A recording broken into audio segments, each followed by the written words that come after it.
Hi friends, ఇప్పుడు time అయితే కరెక్ట్గా 7:30 అవుతుందండి. ఎర్లీ మార్నింగ్ మనం ఇప్పుడు కూడా బ్రేక్ఫాస్ట్ చేసుకుంటాం కదా. బయటకు వెళ్ళి హోటల్కి తెచ్చుకుంటాం, లేదంటే ఇంట్లో అయితే తయారు చేసుకుంటాం. అరగంట గంట పడుతుంది. కానీ ఇక్కడ బ్రేక్ఫాస్ట్ అనేది 10 నిమిషాల్లో రెడీ అయిపోయి బ్రేక్ఫాస్ట్ అనమాట. అది కూడా అందరికీ ఇష్టమైందే. అదేంటో తెలుసా? రవ్వ దోశ అండి. చాలా సింపుల్గా ఈజీగా ఇంట్లోనే తయారు చేసుకోవచ్చు. లక్ష్మి అయితే ఆల్రెడీ అన్ని చేస్తుంది ఇక్కడ. అది ఎలాగేంటది కూడా 10 నిమిషాల్లో తయారైపోయి రవ్వ దోశ, క్రిస్పీ కరకరలాడే క్రిస్పీ రవ్వ దోశ. అవన్నీ దాని ప్రొసీజర్ ఏంటి చూద్దాం. 10 నిమిషాలు అయిపోతుంది. ఈ బౌల్తో ఒక కప్పు వరకు బియ్యం పిండి తీసుకోవాలి. ఇలాంటిదో బౌల్ తీసుకున్న బౌల్లో యాడ్ చేసుకోవాలి బియ్యం పిండిని. అదే కప్పులోని ఒక పావు వంతు బొంబాయి రవ్వ తీసుకోవాలి. ఇది కూడా ఈ బౌల్లో యాడ్ చేసుకోవాలి.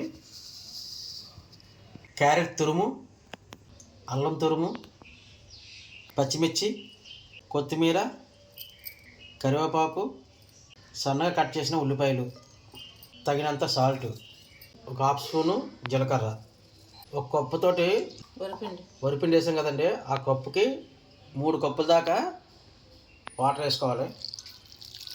ప్రస్తుతానికి ఒక కప్పు వేసుకొని పూర్తి కలుపుకోవాలి. దాన్ని ఉండలు లేకుండా మంచిగా కలుపుకోవాలి. ఇప్పుడు మిగతా 2 కప్పులు కూడా ఇందులో యాడ్ చేసుకోవాలి. ఇప్పుడు మరోసారి కలుపుకున్న తర్వాత పిండి క్వాంటిటీని బట్టి మనం ఒక కప్పు ఇంకో కప్పు నీళ్ళు అనేది వేసుకోవచ్చు. లేదు సరిపోయింది, క్వాంటిటీ సరిపోయింది, పర్ఫెక్ట్గా ఉందనుకుంటే పలచకుందంటే సరిపోతే ఆ కప్పు సరిపెట్టుకోవచ్చు. లేదు సాలేదనుకుంటే ఇంకో కప్పు అనేది ఎక్స్ట్రా వేసుకొని పలుచగా రావాలి. మరీ పలుచగా కాకుండా మరీ ముద్దగా కాకుండా ఈ విధంగా రావాలి. ఇప్పుడు దీన్ని ఒక 10 నిమిషాల పాటు పక్కన పెట్టుకోండి. మనం ఏంటంటే బియ్యం పిండి వేసాం కదండి. బియ్యం పిండి అలాగే మన గోధుమ రవ్వ, ఉప్మా రవ్వ వేసాం కదండి. అది మెత్తబడుతుంది కొద్దిగా. ఓకే అండి, మనకైతే మినిమం 10 నిమిషాలు దాటే నానబెట్టినండి. ఇది ఈ విధంగా నానబెడితే ఇంకా మనకి క్రిస్పీగా దోశ అనేది రావడం జరుగుతుంది. నాన్ స్టిక్ కళాయి పెట్టుకొని దాన్ని ఫుల్గా మొత్తం కళాయి మొత్తం బాగా ఈటెక్కేదాకా ఉంచుకోవాలి.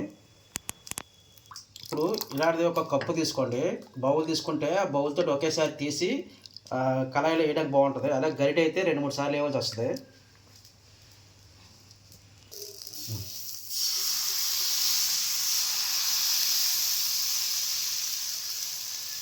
ఈ విధంగా దోశ వేసుకున్న తర్వాత మీదనే కొద్దిగా లైట్గా మనం ఆయిల్ అనేది అప్లై చేసుకోవాలి.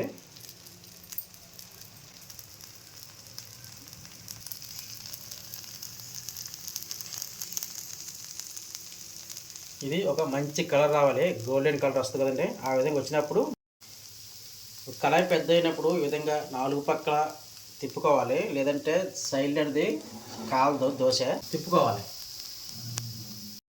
ఇవన్నీ చూసారు కదా, ఇలాంటి బొక్కలు ఉండాలి. ఈ బొక్కలు మొత్తం బాగా మంచిగా కాలాలి. చూడండి, గోల్డెన్ కలర్ బాగా కాలే కదండి. అప్పుడే మంచిగా క్రిస్పీగా కరకరలాడుతూ దోశ అనేది తినడానికి రవ్వ దోశ, పసందైన రవ్వ దోశ అన్నమాట ఇది. చూసారా ఎంత క్రిస్పీగా వచ్చిందో, చూస్తుంటేనే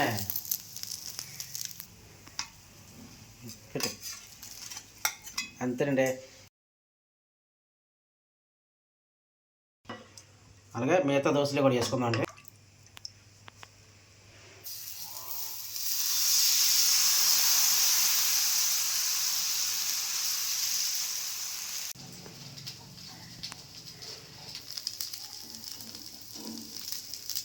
అడిగింది